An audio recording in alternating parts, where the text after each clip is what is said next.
दिल्ली के पंजाबी बाग में चल रही एकल श्री राम कथा के दौरान उच्चतम न्यायालय की जानी मानी वकील और बीजेपी नेता नाजिया इलाही खान द्वारा लिखित पुस्तक एकल एक क्रांति का भव्य रूप से हुआ विमोचन हुआ।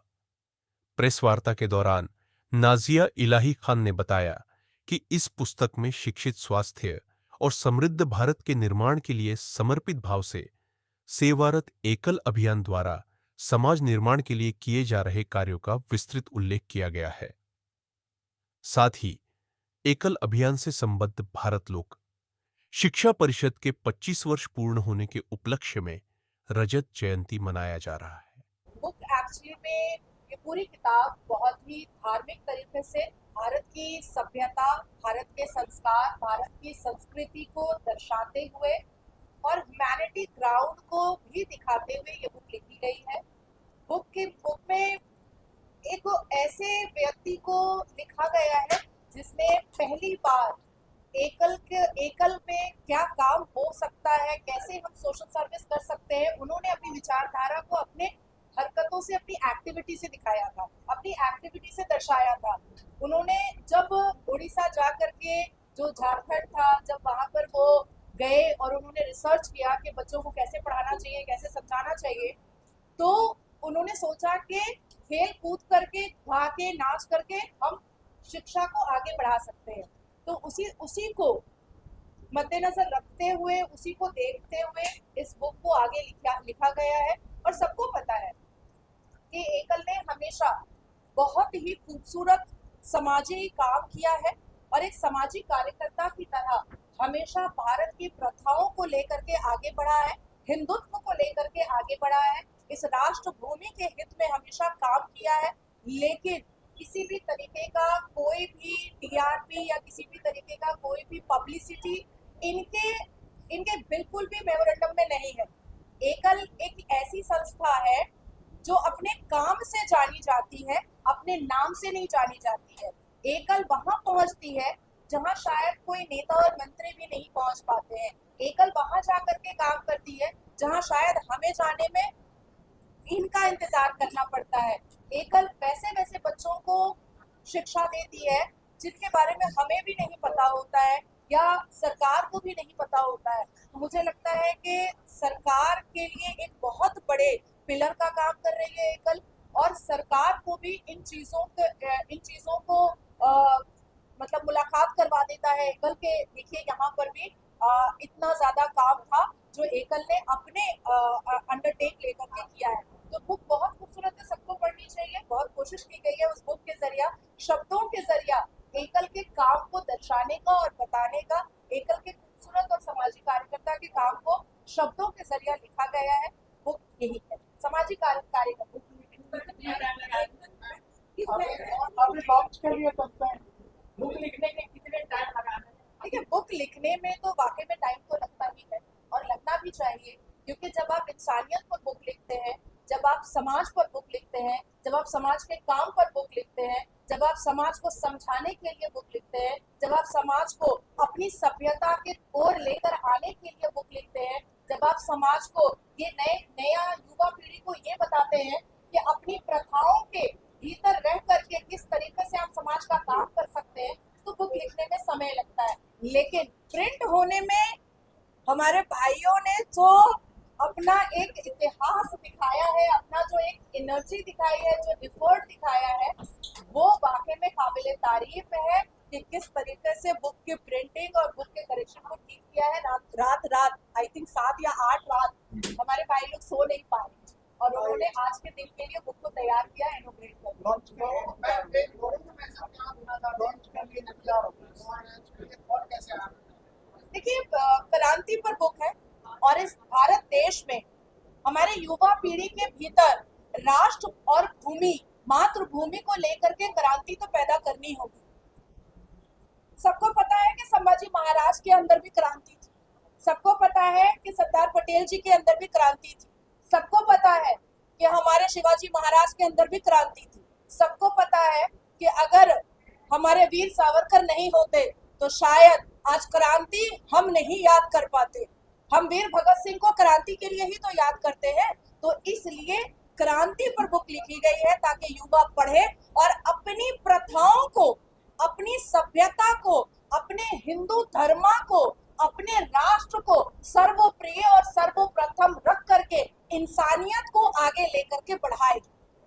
मैम आज जगह एक हिंदू रीति रिवाज वाली है जी और वो जो इस समय माहौल बना हुआ है देश में, वह वोट संशोधन बिल जो दोनों सदनों में पास हो चुका है और आप वो इस्लाम धर्म से आती हैं और जो विरोध कर रहा है, जिस पर आपका क्या बताइए?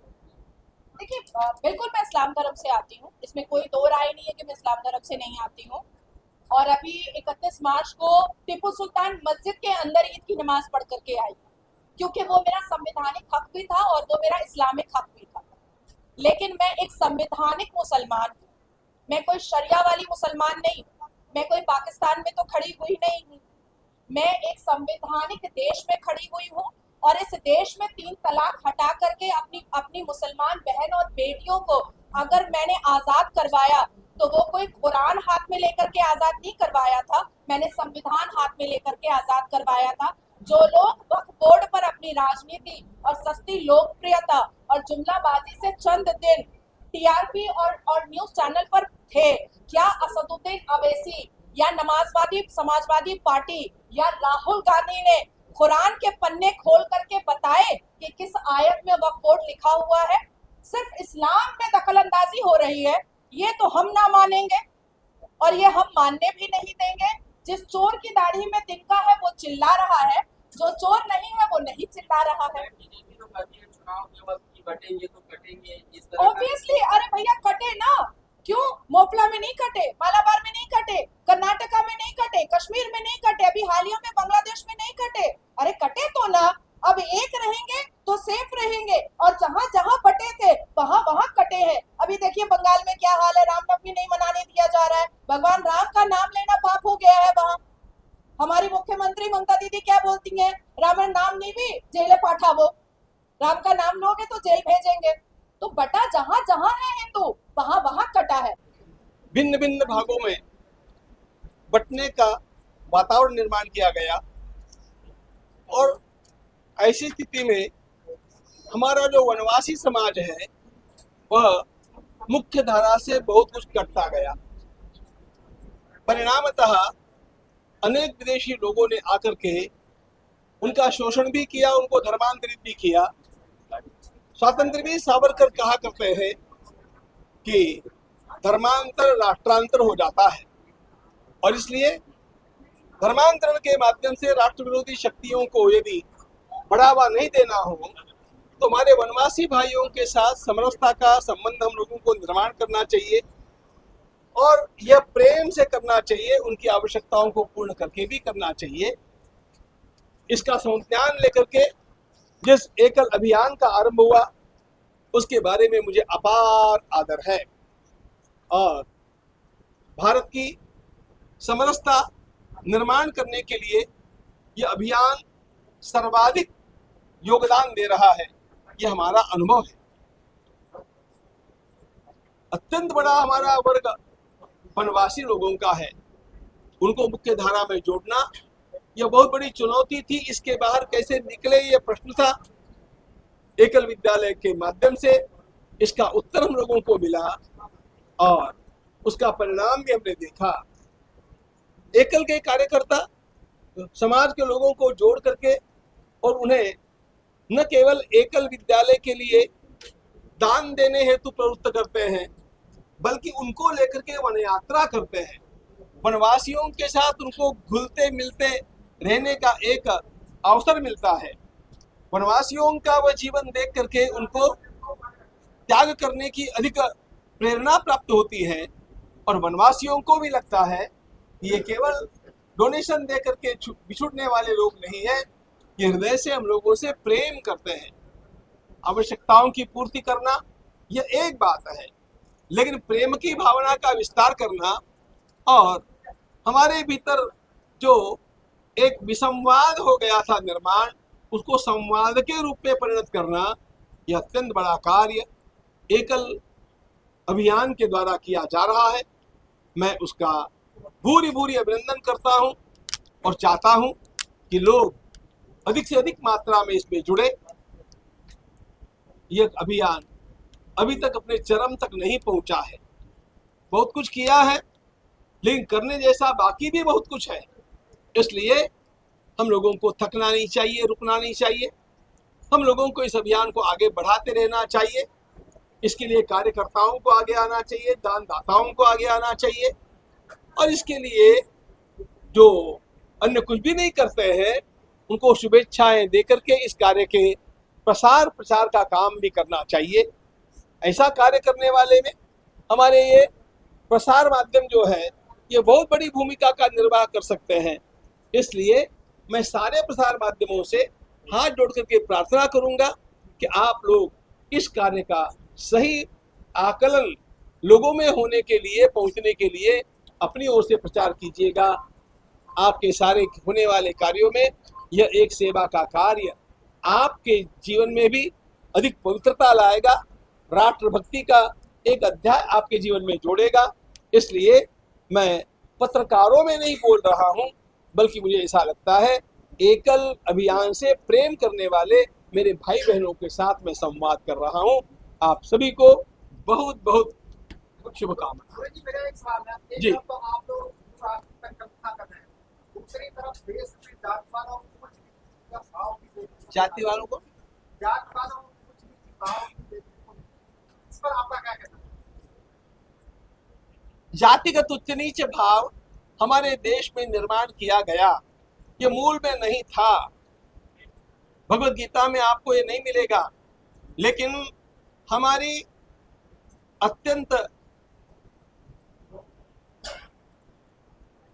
आक्रमण के कारण हुई दयनीय स्थिति में कुछ लोगों के द्वारा ये बातें निर्माण की गई। आप ये भी देखेंगे कि अनेक समाज सेवकों ने खड़े होकर के इसका विरोध किया, और अब यह सारा का सारा भेदभाव घटता जा रहा है, सिमटता जा रहा है, नष्ट होता जा रहा है।